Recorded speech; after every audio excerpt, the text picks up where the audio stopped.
My name is Josh Hare. I'm the Assistant Special Agent in charge of the GBI Region 5 office here in Statesboro. We cover Bullock and Candler counties, which is the counties that are involved in this case.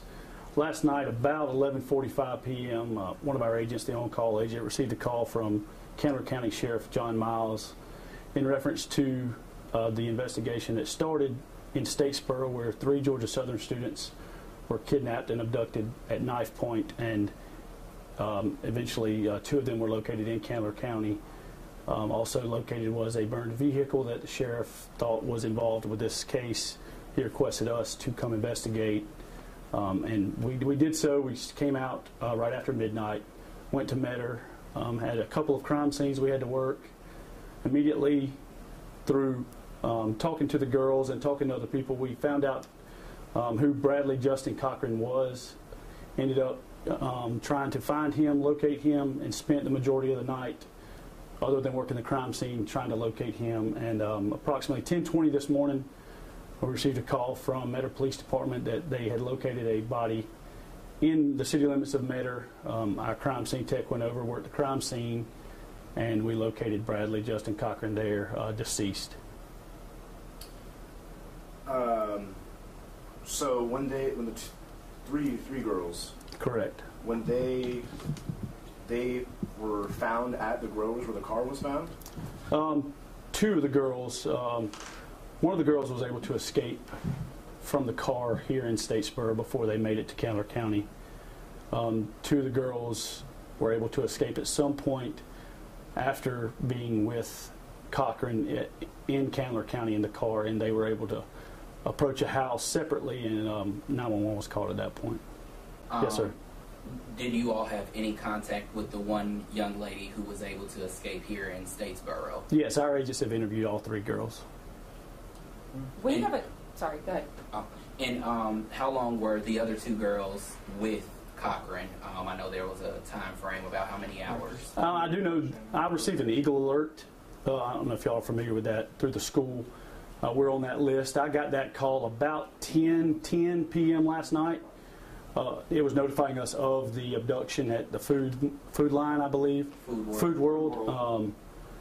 A few minutes later, we received that the girls were found. So I don't know what time it actually happened. I think around 9, so maybe an hour. I mean, don't quote me on that. I'm not sure if that's exactly how long, but enough time to drive from in the middle of Statesboro near campus to Metter out in rural Candler County. Was he found with the car or separate? Separate. The car was abandoned. Literally, it had already been set afire once we were called, and that was in the middle of the night, and he was not found till probably 11 or 12 hours later. We saw that it was apparent suicide. Do you all know exactly how? Was it a gunshot wound? It was not a gunshot wound. It appears he hanged himself. He was found in the backyard of an abandoned property. When you have a crime like this, I mean, this is pretty aggressive, and then it's not only a knife and an abduction, but it's also a sexual assault. I mean, correct.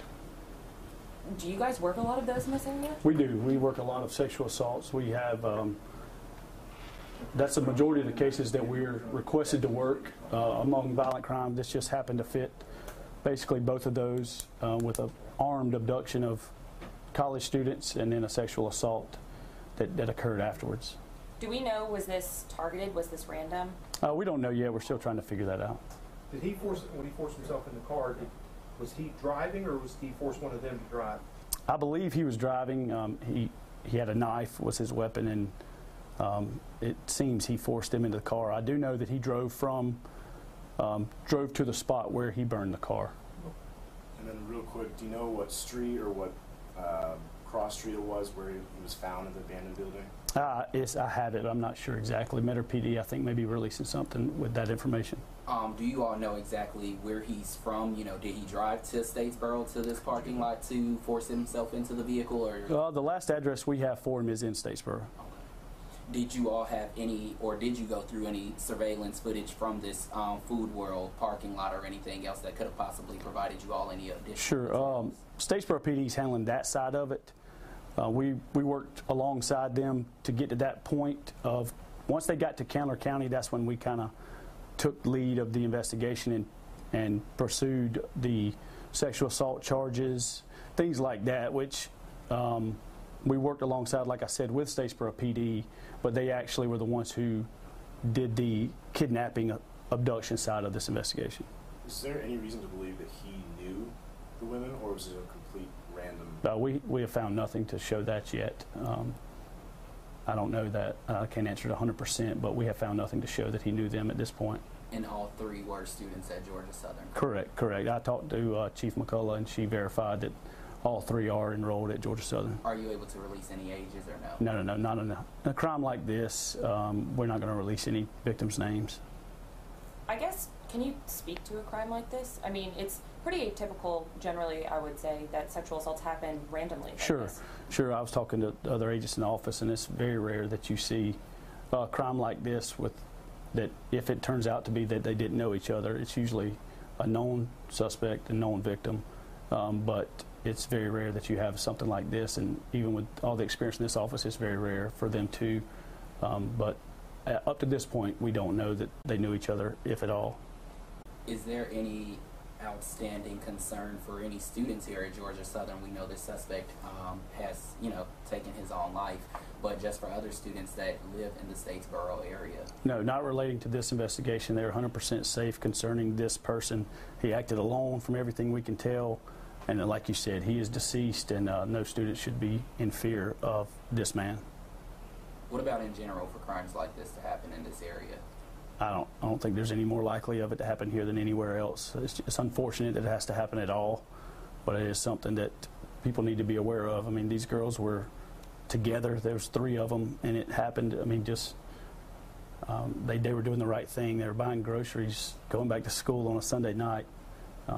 It's just an awful situation that we hate happened. Did he have any kind of criminal or mental health history? I think he had a criminal history. I'm not going to get into that, but I do believe I haven't seen it. I don't know anything about a mental health history. If he did, that's still stuff that we'll definitely be to. I know that I spoke at the university, and they say, when students are involved in crimes, they have resources and things. Does your office kind of work with Statesboro, or do you handle that to the university? How does that kind of work for the students? For the students, I think Georgia Southern will handle that. We do have a peer support program through the state of Georgia, the GBI, State Patrol, and DNR, that is available to assist law enforcement officers in things like this, which is very similar to the program that they have at the school. We've been involved with several things that they have counselors available 24/7 to help the students. Is there any other information you can tell us about the man, like his age or anything like that? He was 38 years old, white male, Bradley Justin Cochran. Last address we have for him is in Statesboro. He's been all over the place, lived in a few places, but in the last year or so, we know he's been in Statesboro from what we can find. Did y'all find any kind of vehicle where he had parked something, or he just walked up there? We've gone to where or Statesboro has gone to where we think he was living. That's how we received some of the information to try to figure out exactly who he was. Went there. U.S. Marshal Service helped us tremendously, the Southeast Regional Fugitive Squad, in tracking him down and trying to find him. And they would have found him if he wouldn't have gone this way. I guess, this is a very atypical kind of thing, like you said, but are there any sort of practical things? I mean, or if someone comes to your car with a knife, it's just that situation. You know what I mean? Like, is there any sort of... No, I mean, would they have done anything else? I don't think so. I mean, they were doing nothing wrong. He had a knife. I don't know what else you can do. It's hard to... I'm not going to second guess them because, they made what they thought was a life or death decision doing what he said, and I don't blame them. It's just unfortunate what happened, but luckily what did happen, even though it's horrendous, it could have been a lot worse. I'm glad that they're here, that we can try to get them some help. Did the victims have, aside from being assaulted, do they have any injuries? Did they have to go to the hospital?